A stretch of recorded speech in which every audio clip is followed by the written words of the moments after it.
Ke Sugri para wargi ke wari mane di baris maluruh naskah carita hayang beunghar karangan Peleksa ayeuna bagian anu ka-70.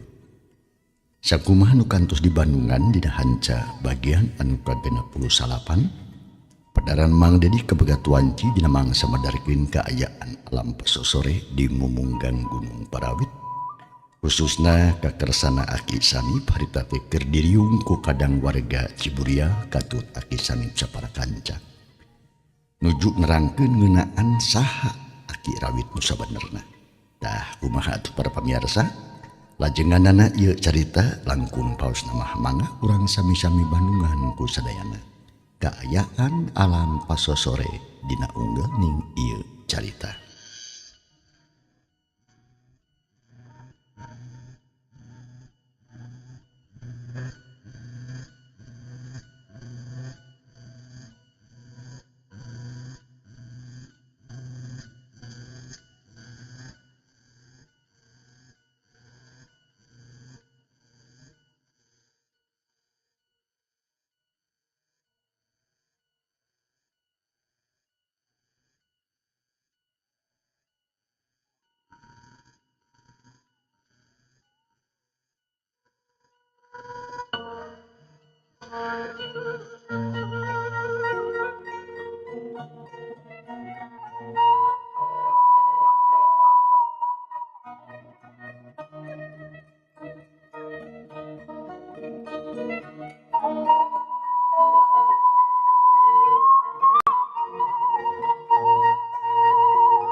Reangna surak tonggeret patembalan jeung baturna diselang ku surah ayam jago hawar-hawar di pelemburan. Nya kitu deui manuk-manuk nu ceting aracau jiga nu nyaksian kana riungan jalma. Nu harita keur ngariung hiji aki-aki anu keur ngajelaskeun tina kaayaan atawa ngeunaan Aki Rawit nyatana Aki Sanip. Ret Aki Sanip atuh ngareret kariungan eta jalma anu kacida pisan lobana. Sedangkeun Aki Sanip harita teh ngadeg dina tunggul kai. Pok Aki Sanip harita. Ya, urang Ciburia. Sakumaha nu tos ka Bandungan bisi aranjeun cuuninga mah yen Aki Rawit teh lain dukun lepus para disakti lain. Tapi dukun waduk hungkulah, wadul aki-aki dengki. Sabab aki-aki keduka telah Rawit teh nusianya nama kuncen pamujaan pamunjungan. Anu pamujaanana di dieu pisan tepatna teh yo. Sing saha-saha nu munjung muhit ka siluman monyet, mudana teh ka dieu. Ari kuncena nya Aki Rawit pisan. Kena eta bilih di antara para baraya sadayana teu percaya tah. Tanyakeun ka Jang Salia anu kungsi ka olo jeung kabibita ku harta siluman. Sok nangtung Jang Salia. Jung Jang Salia nangtung terus diuk deui. Sedengkeun Aki Sanip neruskeun hanca omonganana. Tah eta ngaranna Jang Salia teh. Nyepikeun kaceda eta aki-aki anu kacelah Rawit teh ngorbankeun nyawa ka siluman dipake nukeran harta. Ngan alhamdulillah katurungan ku Cep Ali Rohman cobi kasep ngajeg. Jung atuh Ali Rohman harita nangtung. Bari terus manggut ka sarea bari jeung panenjona dikurlingkeun kanu hadir. Sok calik deui kasep. Gek deui atuh Ali Rohman diuk dihanap. Pok deui Aki Sanip neruskeun hanca omonganana. Tah nu dieu teh eta teh Cep Ali Rohman. Putrana kerasana Bapak Haji Burhan di Lemur Cikarang. Ainu itu anu tadi teh tah jang salia teh eta teh urang galumpit. Nu kantos ngalaman datang ka dieu pangna aki bisa tepi ka dieu teh ku panuduhna eta budakna teh jang salia. Tah naon rupa nu geus ka Bandungan tadi. Nu akhirna ieu jang salia teh bebas tina ancaman siluman ku karesana senjata pitulungna syariat jeung tarekahna ti Cep Ali Rohman teh. Tah, sarta balikna deui ka jalan nu lempeng tur yakin dina benerna, jadi jang salia nyembah deui ka Allah sakumaha ilaharna, jadi sakabeh naon rupa omongan aki rawit ngeunaan harta karun teh saenyana mah lur bohong. Sakali deui bohong malulu. Ulah dipercaya teuing. Siapa buahna mata kiraka ulah kabidateun ku harta kitu atuh. Siapa menangkeun harta teh teu gampang. Jeung teu bisa kitu bae. Komodo euy ari bejana bohong mah. Jeung tibatan menang harta kalakah kalengitan nyawa tu geuning. Tah ayeuna geuning geus aya buktina yeuh. Kana nyaon oge geus opat tu jadi korban. Ieu teh anu katempo ayeuna wungkul, buat teuing aya deui anu sejen. Tah, dumasar kana heta. Hampura akit ieu nya, yeuh. Geus ayeuna mah geus eureunnan. Udah rek percaya kana naon rupa omongan-omongan aki rawit. Sabab manehna teh aki-aki dengki. Balad iblis, batur siluman, sobatna setan ida dilakna tuloh. Malah ayeuna ge sim kuring teh ngahaja ider-ideran hayang newak tur nyerek tah si aki rawit. Sangkan teh terus-terusan ngolo jeung ngagebruskeun manusia kana jurang kahinaan. Ku sim kuring teh rek dipapacahan sangkan eling. Cenah eta teh bisa dipapacahan kapaksa rek diberesan jiwana kapalang. Ngadah teh serungan deui jahatna. Atuh si jabagna ti kitu para saderek nu sami hadir di dieu. Nu nya mah si bahil-bahil teh lain incu sim kuring lain. Memang tadi mah nya diaku incu ku aki. Maksudnya ngadah babarin nyangan keterangan tijang RT nyahosot ayeuna eta RT. Tah ayeuna bukti ning. Lacak si bahil teh geus kapanggih ngancan katimu mangkrukna. Eta teh lur urang lembur Ciburia dina umum khususnya ieu. Eta teh jelema jahat. Si bahil teh minang maehan jelema. Ngan ukur tina urusan harta jeung harta we. Jadi si bahil-bahil teh sarua we. Hayang beunghar tina gampang nepikeun katega eta maehan batur sorangan. Pikeun nyumponan kahayangna. Teu malire pisan kana nyawa batur teh disaruakeun jeung nyawa hayam. Asa manehna sorangan ngeunah loba duit jeung harjabana. Tah gitu. Badaya urang Ciburia ngeunaan pagaweanna si bahil teh kitu. Manehna geus ngahiji jeung aki rawit atuh asa pangisieun jeung bensin. Sarta geus mata ngabahayakeun deui kanu sejen. Gampang napalna meong congkok panggih jeung ucing gadong nya heueuh we layet. Antara si bahil dia aki rawit teh beh dieu tangtu lila mata ngabahayakeun kanu sejen. Cenah eta bisi baraya-baraya teu percaya keneh. Mangga taroskeun bae yeuh ka Abah Jari jeung Mang Inta urang lembur waru. Manehna duaan teh saenyana mah lur keur ngababarik si bahil anu jadi bolonan. Allah, uluh. Bener teh. Itu jang ada make jebut bener. Tah kitu saenyana mah. Bener kuring malin ngomong tambah bau sungut nyaan tandana naon nyaah kuring kasadayana ka para baraya nu aya di dieu khususnya mah atuh ka sadaya baraya urang Ciburia. Cik Nepi kalabahaginya kumaha kaharti ku sarea. Cuk Aki Sanip ngomongna lantang bari jeung rutret kanu ngariung. Sarerea ngajawab nyebut ngartos. Malah Pak RT mah teu waleh unggut-unggutan cameot weh. Kutan teh kitu nya Aki. Lajengna kumaha atuh ayeuna teh Ki? Cek Bapak RT harita beri jeung nangtung terus diuk deui. Yah kieu ayeuna syukur yang RT katanya kitu. Berarti naon rupa anu diomongkeun ku Aki diregepkeun. Sakumaha name anu ku Jang RT ditaroskeun, ayeuna mah Aki amanat ka sararea megeus lah. Tujuan hayang beunghar teh eureunkeun. Alias ulah rek diteruskeun deui. Sabab naon? Sabab ieu mah jalana salah. Sakali deui jalana salah, moal laksana jeung moal jamuga. Tibatan beunghar bakalakah kelengetan nyawa cenah naon cik. Geus beunang acan eta hartabana tuh mayit ngajepat opat. Cenah naon pan? Tah du masyarakat nah ieu pada baraya urang Ciburia mending kene usaha nu halalah. Neangan rejeki nu apik jeung wajar.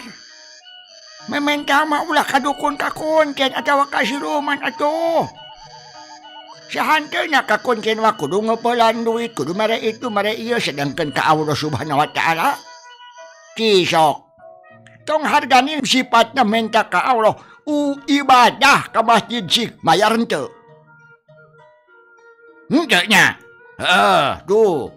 Jadi ka Allah mah maha murah. Tah kitu amanati Aki, omat ingetkeun ku sarerea. Sabab kahayang anu teu dibarengan ku pamikiran anu sehat, baru karena bakal mawa cilaka kana diri.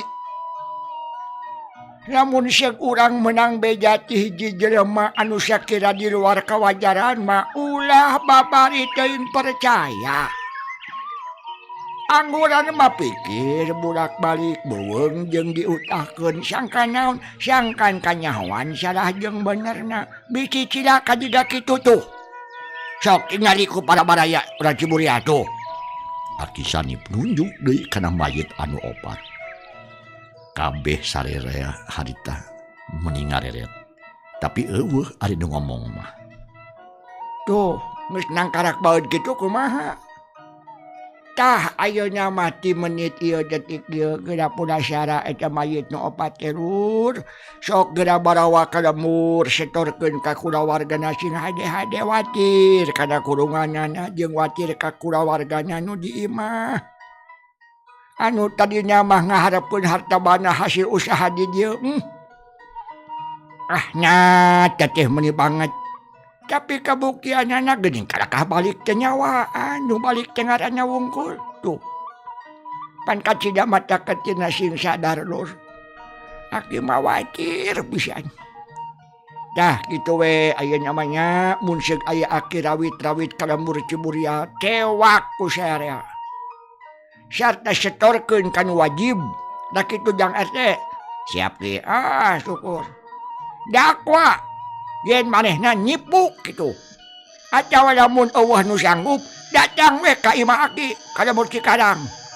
Kan Aki lah nu nyawakna. Nya eta teh. Sabab eta teh tukang tipu anu udung. Jalma jahat nu rohaka. Da kitu. Apun ten kieu. Sok Jang saha? Abdi Aruci. Sok sok nangtung. Punten bae kieu. Abdi teh bade tumaros. Aki rawit-rawit teh naumargina disebatkeun tukang tipu anu ulung. Ya memang heueuh Keula. Tapi kabuktianana mah ka kulawarga abdi teh ageung pisan jasana ki. Kitu deui kanu senesna. Margi prantos puluhan jami anu untuk damang. Ku Aki rawit katulungan. Tapi nah ayo. Ayeuna ku sera Aki beut disebat tukang tipu eta aki-aki. Sok, punten mangga bae taroskeun ka kadang warga masyarakat Ciburia ye. Seueur jalmi anu teu damang ku si Aki Rawit mah langsung cager. Nah gitu. Cek Aruji ngerasa tegenah meureun. Peda eta Aki Rawit anu dianggap kolot sorangan ku manehna. Kiwari dianggap tukang tipu ku Aki Sani pareupun umum. Mungkin jelaskeun Ki tong wakaseri ya. Dah nah kayak budak teh. Ngaran teh Aruji. Jang Aruji. Juga orang wetan. Loh iya. Kena dasar wadulur. Kieu jang. Sing waspada kasep. Setan ida jila na turoh jeung iblis teh dina ngagoda manusia loba pisan tata jeung carana. Sok diuk heula jang Aruji, diuk heula diuk urang dung halangan batur. Loh iya. Sok diuk. Memang cek saliwat mah eta teh hade alus bagus. Sabab yakin geus kasaksi jeung karasa kahadeanana ku balarea. Tapi aya tapina. Nusa nyana mah balaya. Manehna milampah kitu teh henteu ridho lillahi ta'ala. Malahan mah mentana oge apan lain ka Allah tas utut burung teh tapi kana iteukna. Pan kitu ceuk jang RTG tadi. Jadi jelas Aki Rawit teh ngayakeun tindakan-tindakan kitu teh dumasarna teh lain tulung tinulungan, lain hayang nyieun kahadean ka papadaning manusia, tapi nyieun heula pi andel. Nah, make nyieun heula pi andel si Aki Rawit.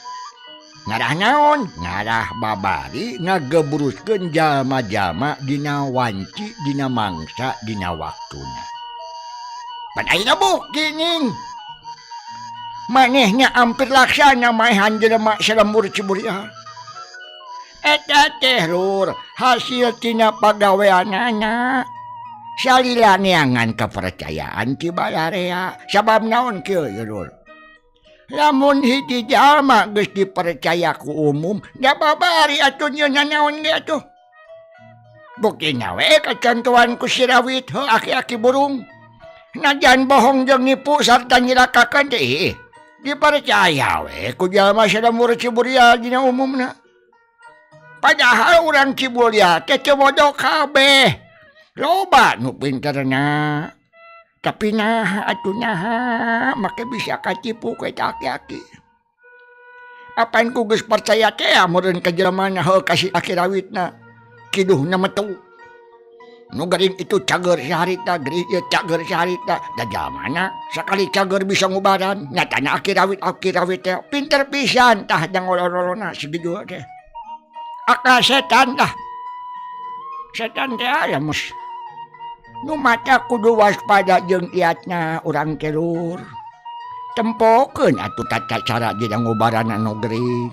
Nyaha naon anu dipentana, nyaha naon jeung kumaha dipigawena, jeung nadai salat atawa tara salilana di imah. Yang Aruji teh jauh je. Ai Aki Rawit sok salat atawa tara we. Sani parita bari melong ka jang Aruji ganu hayang nguji kana pamadeganan Aruji. Nu tetep jiga mihak ka Aki Rawit. Loh, bari nangtung lah teh ka joong euy, pahili jeung hulu batur. Nangtung jang. Cungkeleung jang Aruji nangtung. Jika tadi we. Sok, ai Aki Rawit saida aya di ujang sok salat awa. Aduh nyeta. Ki, tara pisan ki. Upami dur magrib teh abdi ke masjid. Duh, anjeunna mah lebet ka kamarna. Duka teh medamel naon ya? Ngan anu jelas mah ki, tara salat ki. Tuh geuning. Sok diuk deui. Dah, kitu lur. Beuki jelas we kahayangna teh. Lamun sok diantep sarta terus-terusan pada mercaya, bakal cilaka gede dah. Sebab dangtu jama-jama bakal datang ka dieu. Kalawan harapan bakal menang emas inten jumanten. Tapi bukina ukur manggihan batu segede imah, segede tajung. Rek dikorawot handapeunana. Atuh gagabah teh arah batan koyeup anu kitu mah tuh euy pan urang teh jelema. Nya kumaha lamun heug eta batu ngagedrig. Panyakin anu keur ngaliti bakal pejit seperti itu tuh. A'udzubillahi minasyaitonirrajim. Astagfirullahaladzim. Nah, aturan teh panjalema. Ya jelema sakampung kuat katipu ku hiji tangtungan aki-aki. Cek Aki Sanip geus nunjuk deui kana mayit anu ngajepat opat. Maksudna masangkan batur-baturna kabeh ngarasa kapok atawa ngerasa sieun bisi cilaka ku cara kitu. Atuh Bapak RT ge harita meureun buringkak bulu pundukna. Sieun ngadenge kitu mah. Malahan manaon rupa omongan Aki Sanip kahartieun ku manehna. Mohonnya. Tapi punten ya Ki. Nangtung jang. Aruji kene. Sumun aruji abdi. Oh sok nangtung beri nangtung ngomong nameh lepas. Sok naon? Loh, mohon pisan tapi nya upami diemut ka di nama Ki kartos ya. Komo upami eta batu ageng teh. Ageng gitu. Ageng. Aku mamaneh ora sok teruskeun. Batu ageng tos Kak Korwo sedaya tangeuna. Lamun ngaguli ngagejling teh waduh bakal ngaruksak lembur nu aya di lebak yo. Tanda teuing bakal hancurna jeung jalma-jalma urang lembur teh landu yuk. Paran dene kitu Ki abdi mah ngarasa heran yo. Heran meureun maksudna mah euy. Nyaon coba sok. Heran kene yo. Sok omongkeun. Lamun ieu batu terus-terusan dikali di korowotan. Anu kapanggih teh jang jaru kabeh nu hadir ieu lain emas inten berlian tapi beberlihan. Nah teh. Tapi ieu batu teh bakal lenyong kikingna. Nu ahina bakal ngaguling ka lebak yakin.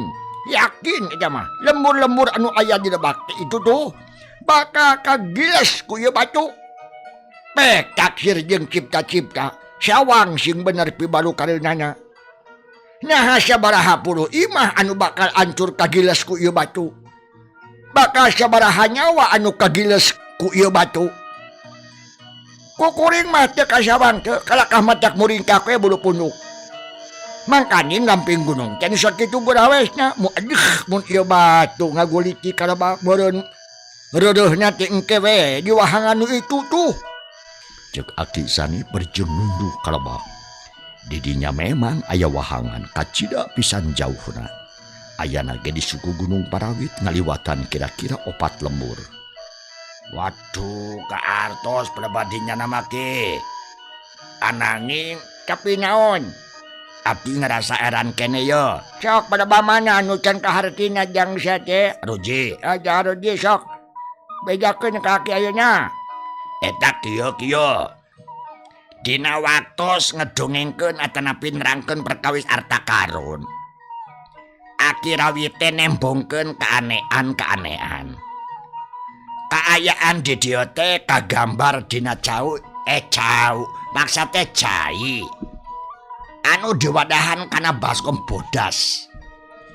Atuh sajabana ti kitu Ki aya emas inten sareng perhiasan sanesna. Waduh, kacida mata gebitana Ki. Ting gurilat mata kresep. Eta barang-barang teh agung hargana Ki. Ayakna teh cenah andapeun batu ieu. Gunungna laras ieu, batuna laras ieu. Tangto barang-barang perhiasan nu tadi jinak baskom bodas teh leres. Tah, serua. Tah kumaha yo lamun kitu Ki. Da mata dipercaya ge apan ketinggal dina cai teh ya Ki. Yen batu ieu teh aya kitu dina caina baskom. Cek Aruji tetep nyedak-nyedak ka si Aki Sanip. Dah hayang yakin manehna can mirido hate lamun zeug Aki Rawit anu gede jasa ka manehna disebut tukang tipu ku Aki Sanip. Yang Arudi sok diok. Yang Arudi ih ari ujang beteu ngarti ku sakalinya. Apaan tadi ge kusim kuring teh geus disebutkeun yen Aki Rawit teh mentana kana itu. Sedengkeun itukna teh can kanyahoan nu merena. Nah siluman atawa jin. Lamun eta ituk pamere siluman atawa siluman slemin genderuwo setan jeung sajabana. Yakin anu dipentak ku Aki Rawit teh siluman. Jadi keterangan anu dina cai sabaskom teh jelas pituduh siluman. Ari siluman eta tangtu balad setan. Anu pagaweanana ngolo-ngolo manusia sangkan ragrag kana jalan kahinaan anu teu dipikarido ku Allah. Kieu yang aruji. Jadi pikeun siluman atawa setan ida jilatna tulo mah dina nyumponan kahayang manusia teh memang nyata jeung kereh bukti. Naon sababna sabab ngarah manusia kereh kagoda jeung kabaud kabawa ku manehna. Tangtu ari ceuk saliwat mah kalakuan akirawe teh aneh. Bisa itu, bisa ieu nyagerkeun itu, nyagerkeun ieu sarta nimbulkeun kepercayaan nu kuat. Jika bener tapi lamun seug urang geus nyaho kana ilmu Allah. Insya Allah lur moal babari kagoda ku pituduh setan ida jilana culo. Sabab naon? Sabab pituduh anu dibikeun ku akirawi teh yakin lain datang ti Allah, yakin lah. Tapi datang teh ti setan anu purah ngagoda ka manusia. Lamun eta pituduh dikugu ku urang jelas. Urang teh geus muhit, geus nurut ka eta setan. Nu akhirna jadi balad setan. Tah, ayeuna akirek nanya.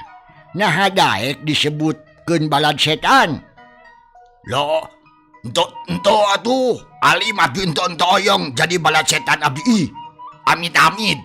Jawab Mas Aruji tegas. Tah, gitu bener kudu kitu, Jang.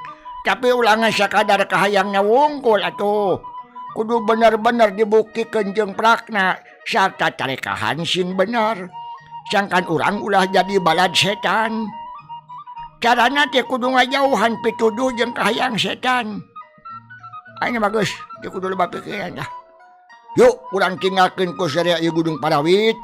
Sabab naon? Sabab anu dituju ku aranjeun kabeh ge salah. Kabeh ge pituduh ti setan nu engkena matak nyelakakeun ka diri aranjeun sakabeh. Tah kitu? Leng atuh Aruji. Anak bah sarijan teh ngahulang. Bapak RT mah ngeluh tungku rumaos meureun mata kitu ge. Sedengkeun anu sejen-sejen mah teu aya nu wani ngomong. Tok deui Aki Sanip neruskeun omonganana ngan ayeuna mah rada leuleuy teu lantang teuing jiga tadi. Kumaha para saderek kaharti atawa henteu? Nah geuning bet ngaharulang. Mun kaharti syukur jeung geura balik sarta niat hayang beunghar ku cara kitu tinggalkeun.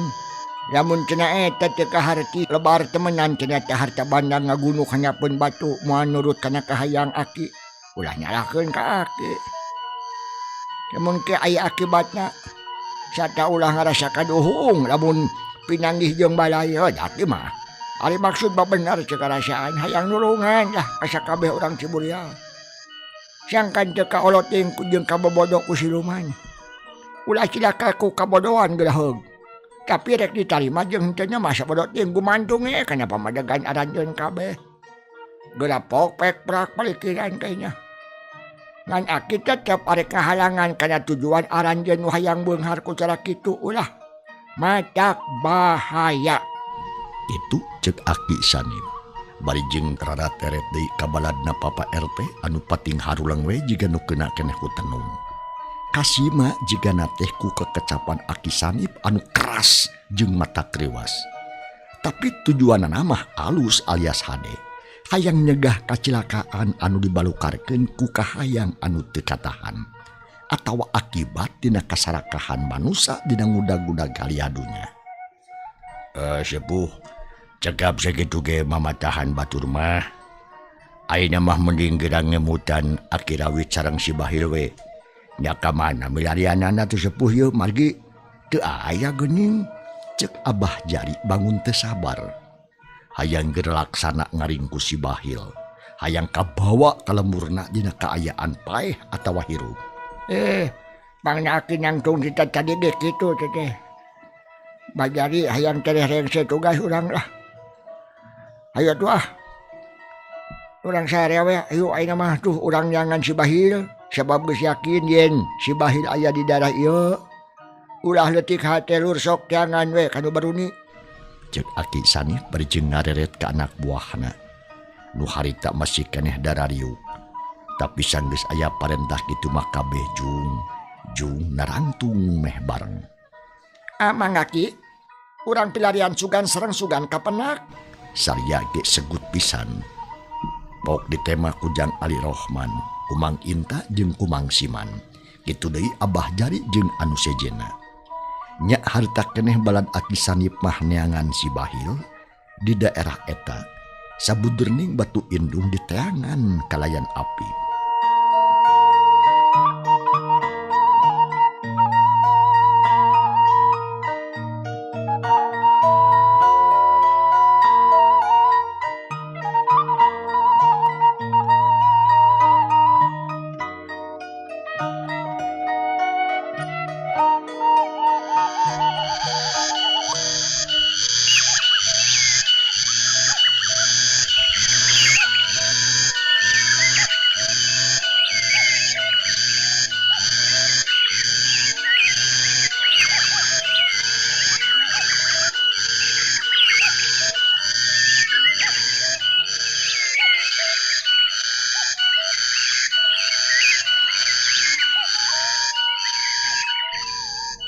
Sedangkeun atuh Mang Siman jeung Mang Inta anu lempang babarengan breh manggih liang handapkeun eta batu.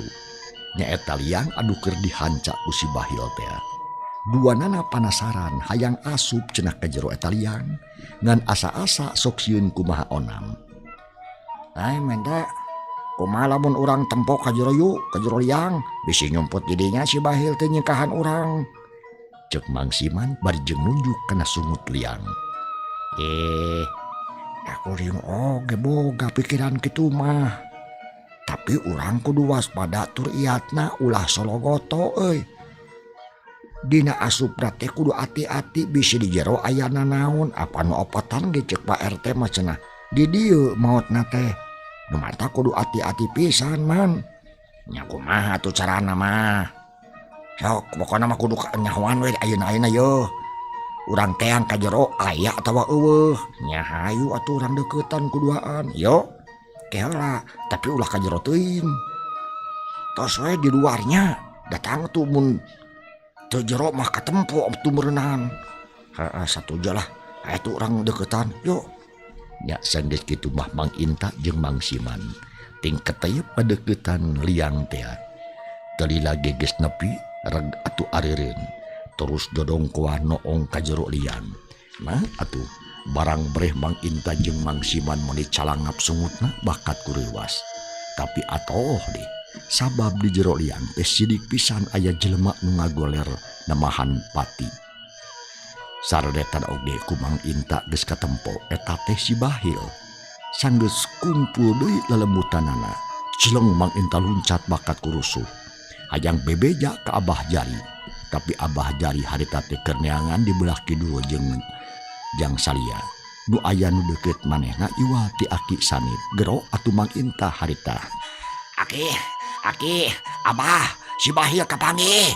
Cenah sorana tarik pisan ngarah kadengi ku baladna. Teu nyalahan. Sarerea ngadenge kana eta omongan Mang Inta. Atuh puguh we balad Aki Sanip meuni pahibut daratang. Nyamperkeun ka Mang Inta anu bieu ngagorowok. Atuh teu oge geus kumpul pok Aki Sanip harita. Mana si Bahil teh yang indah.